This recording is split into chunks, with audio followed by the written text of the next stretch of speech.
On this episode, we'll talk about what other names the VSG procedure has. We'll also talk about being 345 pounds and being scared of surgery. And we'll talk about having gastric sleeve if you have an autoimmune disease.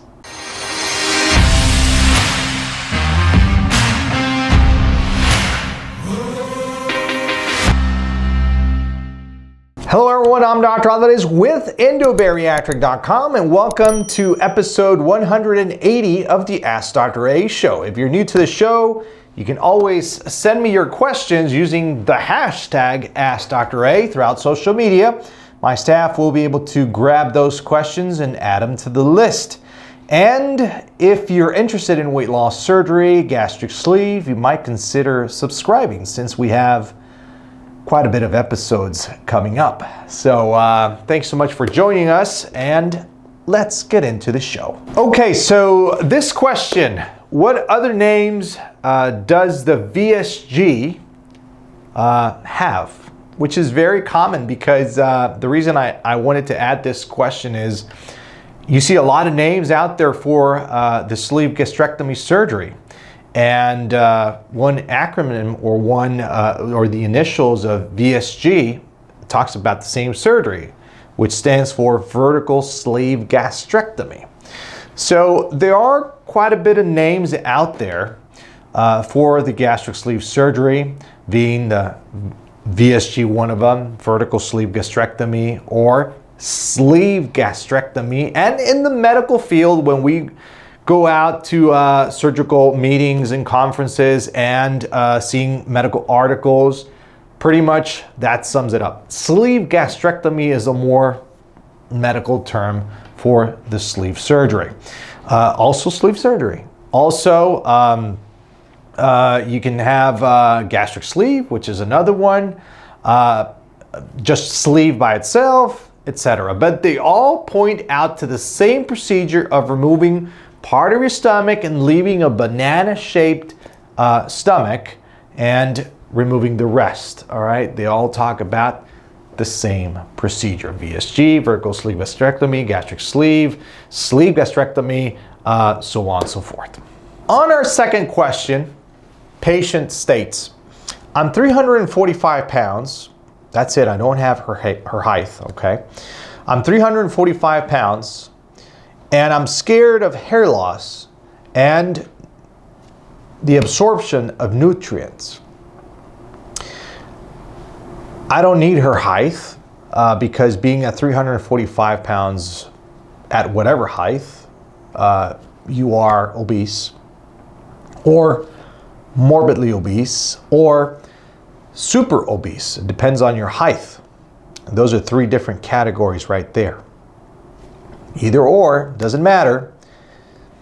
You are at very high risk of cutting your life short, having medical conditions, or you probably have them already. Just simply having a heart attack, high blood pressure, diabetes, bad quality of life, bad energy throughout the day, bad quality of sleep. I mean, I can go on and on and on. And here is this patient afraid of reversal. I mean, this is hair loss that always reverses. This is hair loss that patients always regrow their hair. Not everybody gets the hair loss. That's another thing. And there's pretty much no nutrient deficiency with the sleeves. Remember that with the sleeve, we don't mess around with intestines. We don't reroute intestines. There's no real vitamin deficiency because of lack of absorption. There isn't mineral deficiency because of lack of absorption. The only thing we're doing is reducing your capacity of that stomach. That is it.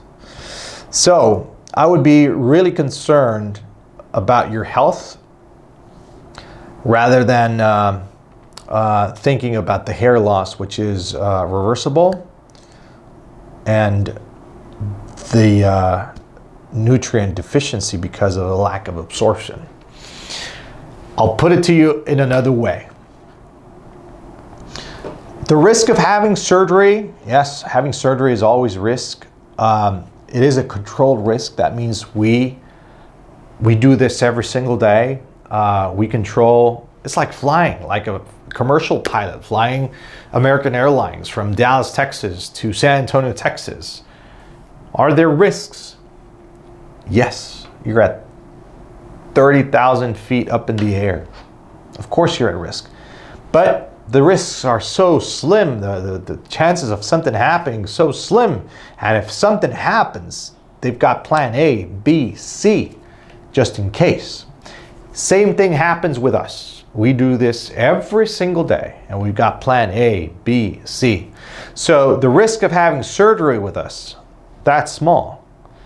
The risk of staying at 345 pounds, that high. Just something to think about. And our third question, on this question, a patient asks, is it okay, is it feasible for me to have gastric sleeve surgery if I have an autoimmune disease? I don't know more, that's the question. This autoimmune disease may be lupus, it may be rheumatoid arthritis, it may be multiple sclerosis, I don't know. But I can tell you this, we've done a gastric sleeve in any of those cases, but, there's a but we need clearance by your doctor that sees you for this condition, for your autoimmune disease condition, needs to clear you and say he or she is fine, stable, and at a good point to have gastric sleeve surgery, and then we can craft it for you. All right, so it's not like if you have lupus and it's not controlled correctly and I want to have surgery tomorrow. No. So we need to square it off nice and good with your doctor and your body and your condition to make surgery safe. I hope this makes sense. All right, so there you have it. That is it for episode 180 of the AskDrA show. Don't forget to send us your questions using the hashtag AskDrA. Don't forget to subscribe, leave me one of this, and activate the bell down there. That way you'll be notified every time we upload a video. Thanks so much for watching. I'll see you in the next episode. Take care and God bless.